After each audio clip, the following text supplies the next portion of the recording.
السلام عليكم. نبدأ الفيديو بالصلاة على النبي عليه أفضل الصلاة والسلام. أنا قلت أشغل مخي، قلبت برج الحمام. كان عندي البرج ده كان له سهم من فوق عالي كده، قلبته زي ما انتوا شايفين عشة فراخ. شلت النص اللي فوق، وبالنص اللي فوق جبت الخشب وقفلته عشة. قلت يا رب فيه كده محندق فراخ تسمين او فراخ بلدي، حلو جدا برضو لو في حم او في شتاء بيكون بيدفي.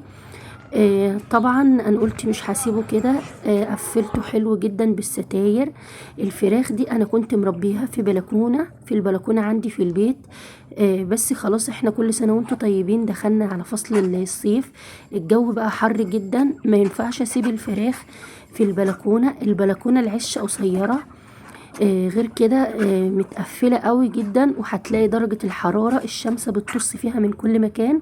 عشان كده قلت خلاص الفراخ دي انقلها فوق. طبعا الفراخ كان عيانة جدا. جبت لها ادوية كتيرة من الصيدلية البيطرية، وجبت لها فيتامينات وفتح شهية، برضو مفيش فايدة. ما جابش معاها نتيجة ولا خلاها تاكل كده غير الأدوية البشرية. جبت أولفنت، دواء موسع للشعب الهوائية وللربو. الدواء ده كنت بحط 3 غطا على 4 لتر مية. جبت الحلة بقى ومليتها وحطيت فيها الدواء. خلصت علبة الدواء في يوم كامل. كنت بحط لهم 3 حلات في اليوم، يعني 12 لتر مية في اليوم كان بيشربوه، بسم الله ما شاء الله. بعد كده قلت اغير بقى الدواء. هوريكم الفرخ اللي انا مصوراه. الفرخ ده بقه وارم، ما كانش بياكل نهائيا. بصوا بسم الله ما شاء الله، من بعد ما حطيت له الدواء موسع الشعب الهوائية بدأ ياكل. آه يعني الحمد لله يا رب، بدأوا على السحب على العلف. قلت ايه بقى، انا لازم اجرب كل الادويه بتاعت الاطفال. لو ما نفعتش ما بتضرش. طبعا انا عندي اطفالي برضو بيجي لهم حساسيه وبرد وكحه وكده. انا كان عندي ابني بعد ما طهرته كنت جايبه دواء للتورم والالتهابات. انا قلت الفرخه دي وشها وارم، مش هيعالجها غير الدواء ده. جبت الحله مليتها وحطيت فيها دواء للتورم والالتهابات. قلت اجرب معاهم كل حاجه. الفراخ حطيت الدواء الصبح، بسم الله ما شاء الله، قفلت على الفراخ. جيت لقيت الفراخ كده مصحصحة وحلوة. طبعا باجي بالليل بقفل كويس جدا، وبالنهار بفتح العشة او البرج، بفتحه وبدني قاعدة كده حواليهم، اخد بالي من البراز بتاعهم. لو لقيت البراز لونه بني بطمن، بعرف ان الفراخ كده معدتها سليمة. بس هو شوية برد بسيطة كده. بعد كده بعد ما بهوي طول النهار، اما الاقي الجو بدأ يحم جدا، بقفل اللمضة، بقفل عنهم اي درجة حرارة وبعليها زي ما انتوا شايفين. طبعا الفراخ لما بتكبر حجمها بيزيد، التنفس بتاعها ما بتقدرش تتنفس، بيكون عاملين زي الست التخينة كده، مش قادرين ياخدوا نفسهم. عشان كده بقى قلت اقلل درجة الحرارة وهوي المكان عشان يقدروا يتنفسوا.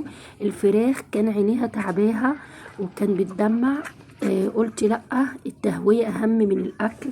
التهوية دي خلت الفراخ ريحة الامونيوم اللي هي بتتعب عين الفراخ طلعت. الفراخ بدأت تاخد نفسها، تشم هوا نضيف. غيرت لهم المكان من تحت خالص، اللي كان فيه العيا شديد. طلعت فوق بقى فرشت الارضيه من تحت تبن بسيطه كده، وكان تراب، كان فرشها تراب. بعد كده حطيت جبت شكارة جير، هتشوفوها دلوقتي. اشتريتها ب10 جنيه، وبدأت بقى ارش. دي بتقتل البكتيريا الجير وبتضيع الريحة الوحشة. اهي الشكارة. بدأت اخد كده كل شوية، اجيب شوية كده وارشهم تحت الفراخ عشان تكفيني الدورة كاملة. الفراخ دي عمر 27 يوم بالظبط. طبعا هي هتاخد معايا وقت من الفراخ تبدأ توصل الحجم اللي انا عايزاه، عشان الفراخ دي قعدت 20 يوم تعبانة. اجيب لها بقى ادوية، انا صرفت عليها فلوس كتيرة جدا. وكنت بكشف عليها كل شويه، رايحه في فرخ جايه في فرخ. شويه يقول الفراخ عندها برد، شويه يقول الفراخ عندها كخه، شويه الفراخ درجه الحراره عاليه، شويه هوي. انا تعبت بصراحه. انا مش عارفه الفراخ دي زهقتني في عيشتي. بقول يا ريتني ما ربيت. لا الفراخ ما بيكون رخيصة والعلف رخيص، الفراخ ما بتعملش معايا كده. يوم ما اجيب الفرخ ب22 جنيه والعلف ب22 جنيه الفراخ جاية مني. بس لا، انا قلت لا، انا لازم اعالجهم، مش هسيب ضغطي يرتفع من موت الفراخ المفاجئ. معاهم سنة سنة مش مشكلة، يكبروا على مراحل احسن ما اخسر الفراخ نهائيا.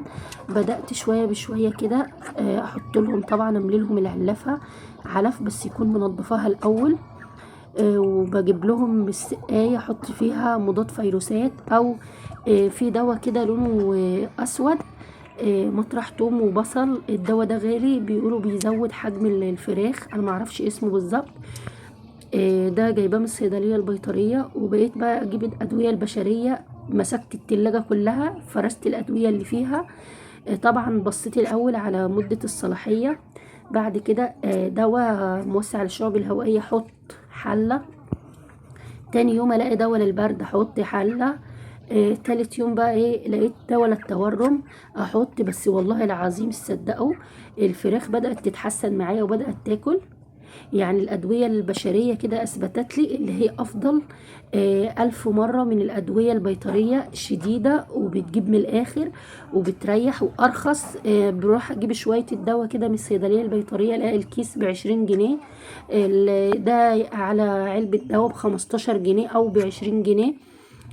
بس حلوة جدا. البلغم مدته من امبارح. قلت ايه بقى ايه وانا لسه هستنى لما الفراخ تشرب، لا اشغل دماغي. جبت سرنجة وجبت الدواء الأولفنت اللي هو موسع على الشعب الهوائية، ومليت السرنجة.